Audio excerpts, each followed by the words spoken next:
Hello students, দেব coaching সেন্টারে সবাইকে স্বাগত। আজ দ্বীপ প্রকাশনের ভূপরিচয় ও পরিবেশ দশম শ্রেণীর ডাক্তার গৌতম মল্লিকের লেখা ভূগোল বই থেকে পঞ্চম অধ্যায় ভারত অবস্থান ও প্রশাসন বিভাগের অনুসরণীর প্রশ্নোত্তর নিয়ে আলোচনা করব।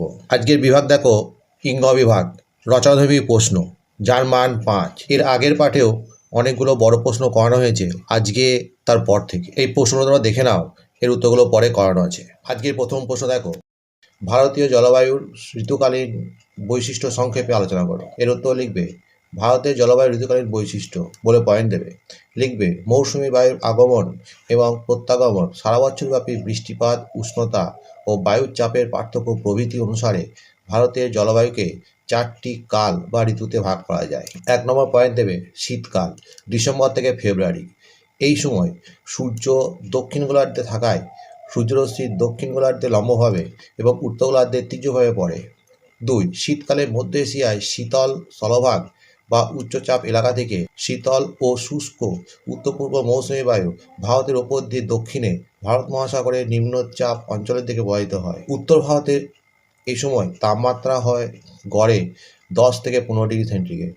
দক্ষিণ ভারতে এই উত্তাপ ক্রমশ বেড়ে তামিলনাড়ুতে গড়ে 25 ডিগ্রি সেন্টিগ্রেড হয়। উত্তর পশ্চিম ভারত ও তামিলনাড়ু উপকূল ছাড়া শীতকালে ভারতে অন্যত্র বিশেষ বৃষ্টিপাত হয় না। 2 নম্বর হচ্ছে গ্রীষ্মকাল, মার্চ থেকে মে। মার্চের শেষ ভাগ থেকে দক্ষিণ গোলার্ধে সূর্য তীব্রভাবে কিরণ দিতে থাকায় উষ্ণতার হ্রাস পেয়ে থাকে এবং উত্তর গোলার্ধে সূর্যরশ্মির লম্ব পতনের প্রভাবে ভারতের তাপমাত্রা ক্রমশ বাড়তে শুরু করে। মে মাসের সূর্য উত্তরে ক্রমশ কর্কটক্রান্তি রেখার কাছে সরে আসে, ফলে উত্তর গোলার্ধে উষ্ণতা আরও বেড়ে যায়। মে মাসে মধ্যপ্রদেশ ও গুজরাটের গড় তাপমাত্রা 38 থেকে 40 ডিগ্রি সেন্টিগ্রেড হয়। রাজস্থানের মরু অঞ্চলের তাপমাত্রা বেড়ে হয় প্রায় 48 ডিগ্রি সেন্টিগ্রেড। উত্তর পশ্চিম ভারতের প্রচণ্ড উষ্ণতার জন্য দিনের বেলা গরম বাতাস লু প্রবাহিত হয়। গ্রীষ্মকালে দেশের বিভিন্ন অংশে কতকগুলি স্থানীয় নিম্নচাপ কেন্দ্রের সৃষ্টি হওয়ার কারণে অপরাহ্ন বা বিকালের দিকে ঝোড়ো বাতাস ও বজ্রবিদ্যুৎ সহ সামান্য বৃষ্টিপাত হয়। এই ঝড়কে পশ্চিমবঙ্গে কালবৈশাখী, বিহারে উত্তরপ্রদেশে আঁধি, অসমে বরদলিচা, কেরলে আম্লবৃষ্টি এবং কর্ণাটকে চেরি ব্লসম বলে। এই ধরনের ঝড় বৃষ্টি হলে তখন তাপমাত্রা 7 থেকে 8 ডিগ্রি সেন্টিগ্রেড পর্যন্ত হ্রাস পায়। 3 নম্বর বর্ষাকাল বা মৌসুমি বায়ুর আগমনে জুন থেকে সেপ্টেম্বর। গ্রীষ্মকালে ভারতীয় উপদ্বীপ অঞ্চলে, বিশেষত উত্তর পশ্চিম ভারতে যে গভীর নিম্নচাপ বলয়ের সৃষ্টি হয় তার আকর্ষণে সুদূর ভারত মহাসাগর থেকে আর্দ্র দক্ষিণ পশ্চিম মৌসুমী বায়ু 2টি শাখায় বিভক্ত হয়ে ভারতে প্রবেশ করে, যথা এ আরব সাগরীয় শাখা এবং বি বঙ্গোপসাগরীয় শাখা। তোমরা ছবিটা দেখে নেবে।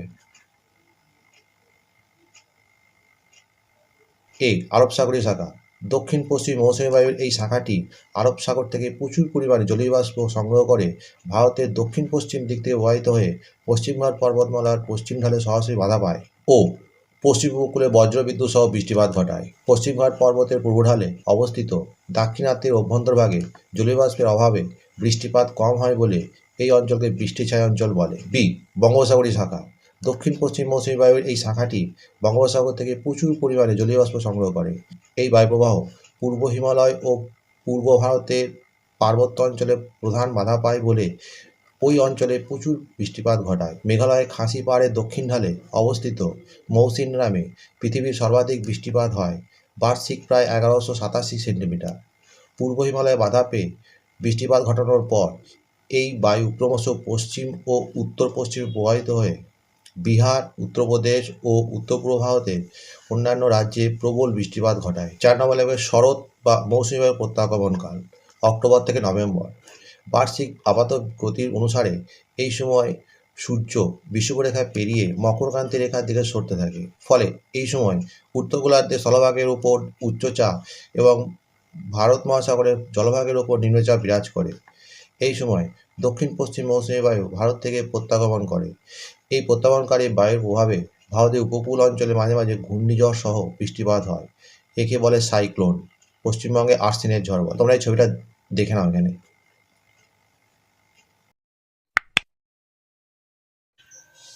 বন্ধুরা, এখানেই শেষ করছি।